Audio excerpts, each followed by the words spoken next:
Didik TV KPM. Alhamdulillah pada hari ini saya akan bersama dengan pelajar, murid-murid berkaitan dengan transformasi dalam kehidupan. Jadi sebelum kita lebih lanjut dalam pembelajaran kita pada hari ini, mari kita tengok apakah standard pembelajaran yang kita nak teroka pada hari ini. Jadi yang pertama, kita akan jelaskan pengertian malaikat dan tugas-tugas malaikat. Sebab setiap perubahan tu dia sebenarnya ada kaitan dengan tugas-tugas malaikat ini. Okey, yang kedua, Syafiqah, kita nak menerangkan konsep transformasi dalam kehidupan. Okey, konsep transformasi atau perubahan dalam kehidupan kita, macam mana yang Islam beri untuk masalah jika ada perubahan masalah dan kita melakukan perubahan. Dan yang ketiga ialah kita nak menjelaskan kepentingan usaha dan ikhtiar dalam melakukan transformasi. Apakah usaha-usaha kita, macam Syafiqah tadi kan ada masalah contohnya. Jadi apa usaha dan ikhtiar kita untuk melakukan perubahan ini? Okey, dan yang keempat ialah apa strategi kita nak rancang dan usaha untuk meningkatkan kualiti hidup di dunia. Maknanya kalau sebelum ini kita mungkin contohnya ada masalah ataupun dalam kehidupan kita tidak contohnya jahil ke ataupun dalam keadaan yang dhaif, tetapi kita ingin melakukan transformasi supaya ada kualiti dalam kehidupan. Begitulah kita akan sebut nanti dalam bincangkan dalam pembelajaran kita pada hari ini. Jadi oleh sebab itu ya Syafiqah ni, kita masuk kepada ayat perbincangan kita pada hari ini, iaitu surah Ar-Ra'd ayat yang ke-11. Saya rasa mungkin Syafiqah berminat untuk membaca ayat ini ya. Ustaz dah offer, kita nak baca Ustaz. Okey, silakan. Okey. Saya baca surah Ar-Ra'd ayat 11.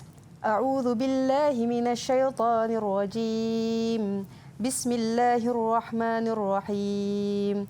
Lahu mu'aqqibatun min baini yadayhi wa min khalfihi yahfazunahu min amrillah.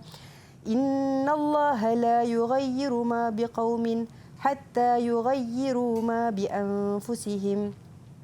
Wa idza arada Allahu biqaumin su'an fala maradda lahu wa ma lahum min dunihi min wal. Sadaqallahul azim. Okey, tahniah, bagus. Hebat-hebat. Okey.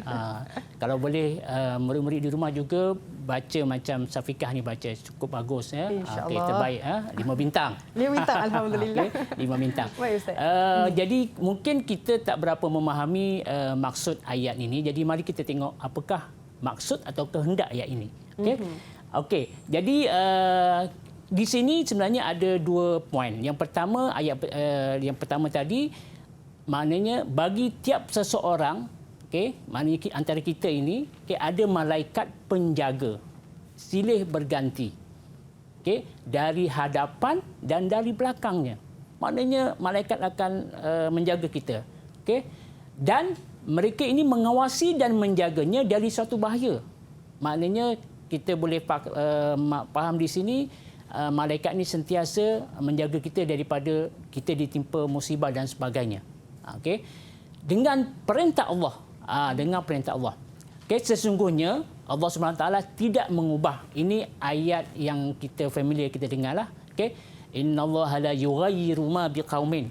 Sesungguhnya Allah tidak mengubah apa yang ada pada satu kaum sehingga mereka mengubah apa yang ada pada diri mereka sendiri.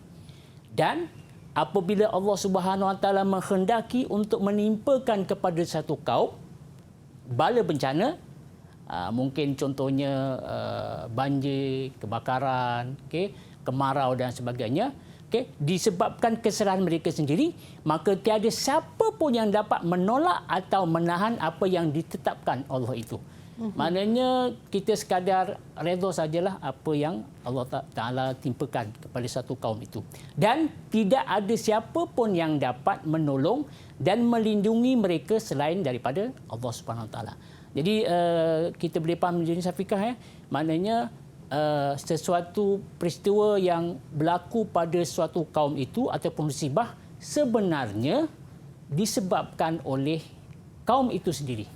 Maknanya di sini kita boleh katakan bahawa Allah Subhanahu Wa Taala sebenarnya tidak akan merubah suatu kaum itu jika maknanya dalam mereka itu dalam kenikmatan, dalam maksudnya apa lagi, mungkin harmoni, keislaman. Allah tak akan ubah suatu kaum itu. Okey, tetapi jika suatu kaum itu melakukan suatu yang selain daripada itu, contohnya melakukan maksiat, tidak taat pada perintah Allah, maka itu yang dikatakan Allah Taala akan ubah nasib seseorang itu, kaum itu. Inna Allah la yughayyiru ma biqaumin hatta yughayyiru ma bi anfusihim. Itu maknanya pengertian ataupun maksud ayat tadi. Jadi maknanya kita boleh katakan bahawa ayat ini juga di sana ada ayat motivasi yang kita pakai tadi, supaya kita berubah. Didik TV KPM